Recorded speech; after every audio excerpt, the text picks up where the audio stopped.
Thank you for listening today on Revealing Wholeness, sponsored by Infinity Whole Health. Check out our website at infinityWholeHealth.com, where we are revealing the eternal in each individual, the infinite in the individual. The creativity is made manifest. Limitation is let go. Now, here's your host, Dr. Troy Munson. Hello and welcome. I'm Dr. Troy Munson. Fruit. Oh my goodness. Do I get questions about fruit? Hey doc, how much fruit can I eat? Is it okay if I have 2 bananas a day? Can I have an apple? Can I have this? Can I have that? This is the rule that I use. If we go back 1,000 years, do we have access to fruit all the time? No, we don't. In our society, we can ship fruit from all over the world just about any time. And so with that in mind, does it mean that we should be eating fruit all the time? And the problem is that fruit growers grow fruit for its sweetness, because fruit is no longer seen as, people still think it's good for you, but ultimately it really should be looked upon as a dessert because it has so much sugar content. I can't tell you how many people come in and they're like, oh yeah, I have a fruit smoothie every morning. I'm thinking, wonder how much sugar is in that. And I'll ask them, so what do you put in it? I put a half a banana and I put a cup of berries and some pineapple and some almond milk and they're listing off all these things. I'm just thinking, oof. And I want to be kind, but I want them to also figure out that, you know what, maybe I am doing way too much sugar. And so I'll ask them, I say, hey, I want you to go home and Google everything that you put in it. Figure out how much sugar's in it. Because I'm doing some quick math in my head. I'm like, wow, this is like 60 grams of sugar. And they'll come back and they'll say, that's like 55 grams of sugar. I said, yep, we're only gonna allow 20 grams of sugar per meal. Only 20? True. A whole banana is 25 grams of sugar. So a whole medium banana is not going to cut it. And it's why I tend to not do bananas. It's like, goodness, they're just tons of sugar. I'll do a couple grapes here and there. It's not fructose, it's just regular sugar. And some people are very sensitive to fruit sugar. They can't do fruit at all. But for the most of us that can do fruit, I was just talking to a client yesterday, I said, I put the fruit that I like in my yard. If I can grow it, I grow it. And I eat it when it's ripe. I don't just try to eat fruit all the time. Now, my family loves apples. My wife grew up in Wenatchee, so she always has apples available. So it's one of the few fruits I will do fairly consistently. I'll have a slice or two of apple every other day. I don't eat a whole one. I don't even eat a half. It's just really rare. Though I love a slice of apple with a piece of cheese. I don't know why, it's just wonderful. I think this is the best. So there are times that I will. It's not like I'm going to say totally no, but for the most part, I will caution you on doing fruit constantly. So here we are almost in May. I am looking forward to my service berries coming on. I can't wait. Strawberries will be first though. Strawberries will start coming within about the next 3 weeks, maybe 4 weeks max, and then we'll start getting strawberries. And I got a big farm down here in the valley that I can even go U-pick if I wanted to.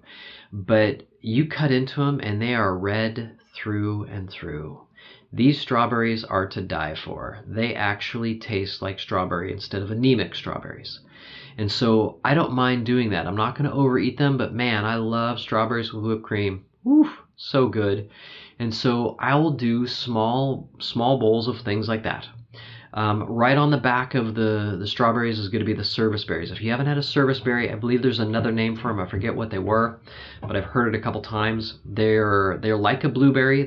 They grow typically on the east side of the mountains. They grow in a drier climate, but I have 2 service berry plants.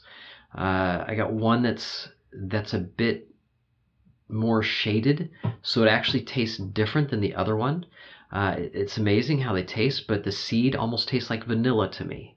and the seed can be a bit hard on them in some, but I love service berries. My goodness, I will dry them and eat them on cereal. They're amazing. I have 7 blueberry plants. They're gonna come in August. And I have a peach tree, and people are like, peaches in Washington? I know, it's a frost-free peach tree. And it does phenomenal. I'll usually get 50 to 100 peaches. I'll give them away.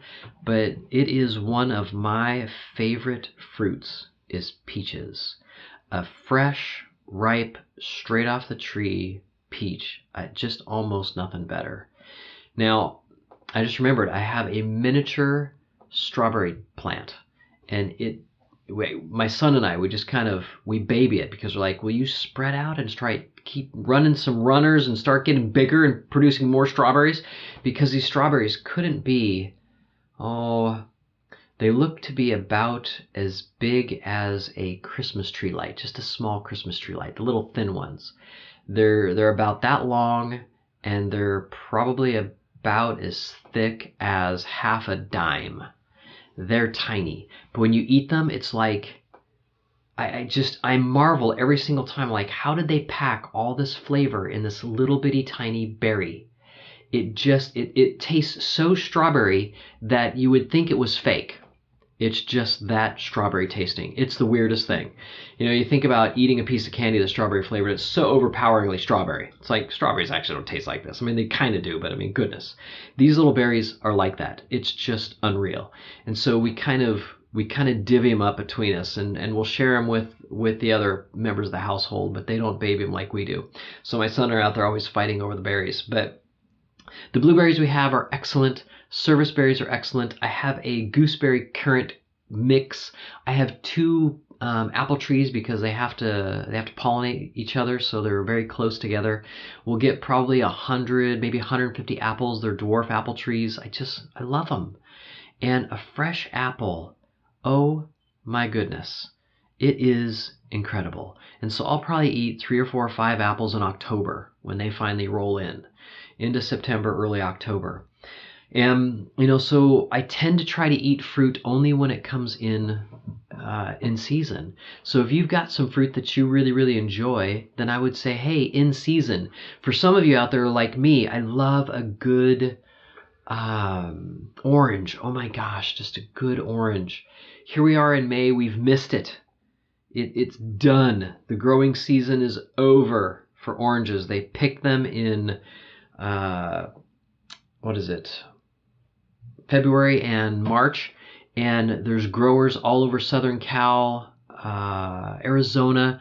You can call one of them up. There's organic growers. They will be happy to ship you a box of oranges in February, and eat them then and enjoy them. You cut into them, they're actually orange, and they are so sweet. They're so yummy. It's amazing. I remember living in Phoenix and picking a fresh lemon, a fresh lime, a fresh nectarine, a fresh peach. I think that's where I first got my peach infatuation. It just is able to pick your own fruit is incredible. Love plums. We had 2 plum trees. They're just awesome. So these are things, if you've got some fruit that you love, find a grower that you trust, or at least only get it from the stores at those times. And I think you'll do yourself a world of good and stop over sugaring yourself just all year long.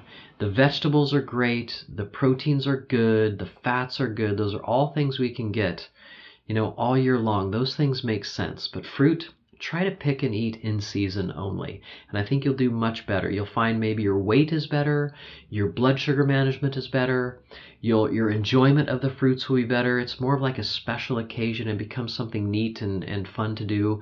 And you get to pick them. I mean, blueberries, goodness, they're on for like 4 to 5 weeks. You can pick them for at least a good 5 weeks. I know I do off my plants. My service berries, again, another 5-6 weeks of picking. Raspberries, 5-6 weeks of picking. You can even get a double producer where it'll produce in the spring and it'll produce again in the fall. If you love raspberries, go for it. Those are ideas. Blackberries, September, late August. They're just on and they're amazing. So pick them in season and go for it and enjoy them. But maybe slow down the rest of the time and just be gentle on the berries, because they can definitely spike blood sugar and create some problems. Until next time, I'm Dr. Troy Munson. So I'm going to end this so that's fruits. Now I want to talk about another aspect of foods grown in season. Okay, so we're going to start like that. Ready? Right on. Okay. So that's fruits. Now, another thing that people will question me on is grains. And I tell them, hey, remember, when are grains coming in to be harvested? September, October. So do we want to be eating grains in February, March, April, May, June, July, August? No, we don't. But we can eat them once again all year long. And yet we were going to bring the harvest in, and we'd bring enough in, and we would start to eat carbs, which do what to us? Now, everybody that's been out there, you've probably been taught this in school, that the nutritional pyramid, or whatever the bogus thing that they teach, is that all the grains should be on the bottom. Lots of grains. And fats at the very top. Very little fats. You don't want to do that because it'll make you fat. No. Everybody eats grains in October, November, and they start running out in December, and you have your last hurrah at Christmas and New Year's, and you've eaten all the grains and you've fattened up for winter. And now you're fat. And so now the grains run out. Now we're back to root vegetables. We're back to dried meats. That's about it. Yeah, we can have some fat. But now that the grains run out, our body starts taking all the fat off our body. So for the next 3 or 4 or 5 months, until the first pick of strawberries comes on, the berries start coming on, you and I aren't having any sugar of any kind. That's how it was meant to be.